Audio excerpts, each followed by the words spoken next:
Edwards on a trampoline, electrifying the crowd. 2-point ball game. It's by the first defender right at Brook Lopez. Elevate. Unbelievable shot against one of the best perimeter defenders in the league. And the step back, the three, and the crowd goes delirious. For 20 years, they searched for the next Michael Jordan. They compared, they hyped, they were wrong every single time. LeBron was a different kind of great. Kobe was the closest thing. Wade had flashes of it, but nobody had that specific thing. That combination of killer instinct, explosion, and personality that made Jordan feel like a different species. Then 2020 happened. A kid from Atlanta walked into the NBA draft, first overall pick, and the moment he touched the court, veterans stopped. Coaches watched closer. People who had played against Jordan in the 90s started making phone calls because something felt different, something felt familiar. Anthony Edwards was born on August 5th, 2001 in Atlanta, Georgia. His childhood was not easy. In 2015, when he was just 13 years old and in the 8th grade, his mother, Yvette, died of cancer. 8 months later, his grandmother, Shirley, was gone too. Same disease. Same year. 2 funerals before he even started high school. His older brother and sister stepped in and raised him. Most kids don't survive that emotionally. Most kids shut down. Anthony Edwards went to the gym. He wore number 5 in high school. He still wears number 5 today because both his mother and his grandmother, they died on the 5th day of the month. Every game he plays, that number is on his chest. Every single night. In his one college season at Georgia, he averaged 19 points a game. The scouts couldn't stop talking about him. The Minnesota Timberwolves took him first overall in the 2020 draft. A struggling franchise, a cold city, a team that hadn't been relevant in years. They had no idea what they just got. The Jordan comparisons didn't start from Twitter, they started from players, coaches, guys who actually guarded Jordan in the 90s. So what exactly is it? What are they seeing? Because it's not just athleticism. The NBA has always had athletes. It's not just scoring. There are plenty of scorers in this league. It's something that is almost impossible to put into words.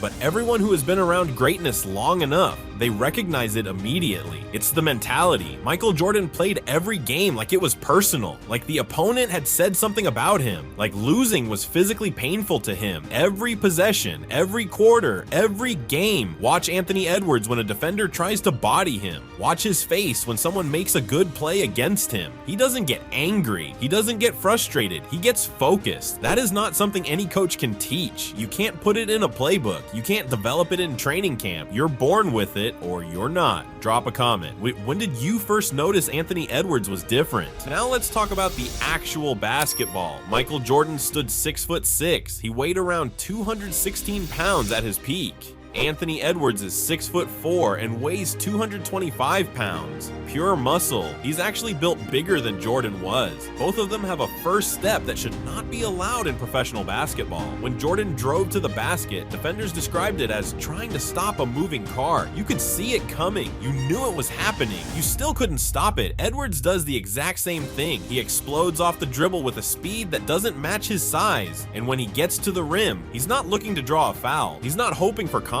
He creates it, he finishes through it, he makes it look like the defender wasn't even there. That is Jordan-esque. But the most important similarity? The jumper. Jordan had one of the most perfect jump shots in NBA history. The elevation, the hang time, the release point, pull-up mid-rangers that looked impossible and went in anyway. Edwards has rebuilt that exact shot for the modern game. Mid-range pull-ups, step-back threes, fadeaways from positions where the math says no. The math is wrong. In the 2024-25 season alone, Edwards attempted over 10 three-pointers per game and made 4.1 of them. His field goal percentage climbed to 49%. His scoring average hit 27.6 points per game. He is not trying to be Jordan. He just shoots like him. There are players who look unstoppable in November. Then the playoffs start and they disappear. Anthony Edwards did the opposite. In the 2024 NBA playoffs, Minnesota faced the Denver Nuggets in the second round, the defending champions. Nikola Jokic, a team built from the ground up to win. The Timberwolves were not supposed to beat them. The whole basketball world had already moved on. Edwards averaged 27.7 points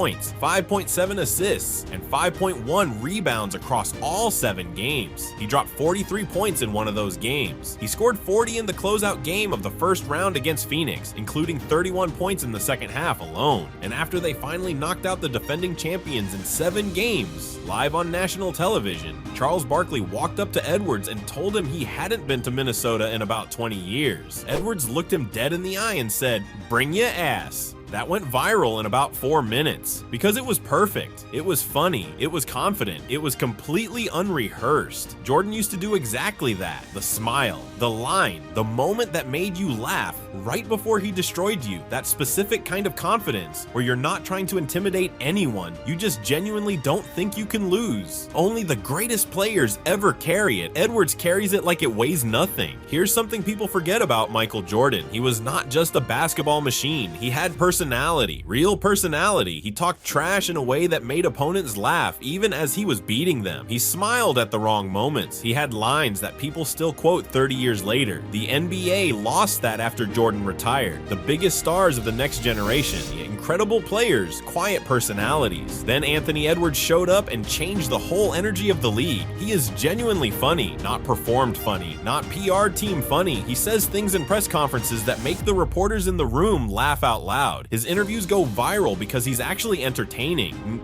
Not because he said something controversial, but because he's just naturally that guy. But here's the important part. That personality doesn't disappear when the game gets hard. It gets louder. Jordan used his personality as a weapon. He made you comfortable. He made you like him. He made you think it was all fun. Then the fourth quarter started. Edwards plays the exact same game. Opposing teams underestimate how locked in he actually is because he seems too loose, too relaxed, too happy. Then crunch time arrives, and that smile turns into something else entirely. Comment below. Is Edwards already a top 5 player in the NBA right now? LeBron James called him the future of the league, not one of the future stars. The future. Dwyane Wade, one of the greatest shooting guards who ever played, said Edwards reminds him of what it felt like to play against Jordan. Charles Barkley, who faced Jordan in his prime, says the comparison is real. These aren't commentators looking for a hot take. These are people who played the game at the highest level in the most pressure-filled moments. They have seen everything the sport has to offer, and they are all saying the same thing. Even Jordan himself, who is famously protective of his legacy and rarely hands out compliments, has acknowledged what Edwards is building. When the generation that actually played against Jordan starts telling you this kid has that same thing, you listen, because they would know.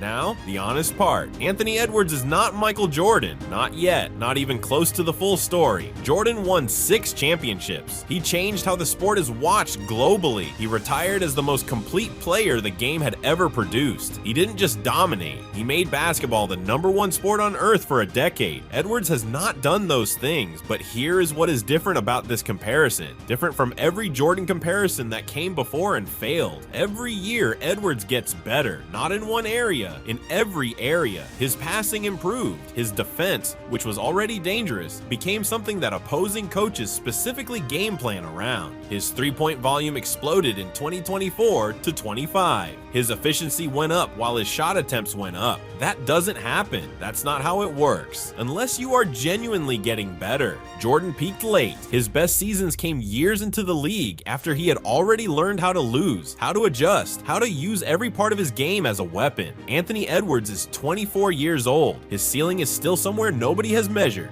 The NBA has seen great players since Jordan retired. Some of them came close to the legend. None of them actually touched it. But every decade or so, a player walks onto the court and something changes. The air shifts. Veteran players sit up straighter in their chairs. Old coaches start watching film they haven't thought about in years. That is what is happening right now in Minnesota, in a city that has been waiting 30 years for a moment like this. Anthony Edwards is not copying Michael Jordan. He is not trying to be Jordan. He just has the same thing. That specific, rare, terrifying hunger to be the best player on the floor every single night for the rest of his career. He grew up wearing number 5 to honor 2 women who never got to see this. And every time he steps on that court, under the lights, in the playoffs, in the moments that define careers, he plays like he's doing it for them. Whether you believe in the comparison or not, one thing is certain. The NBA has not felt like this in a very long time, and Anthony Edwards is just getting started.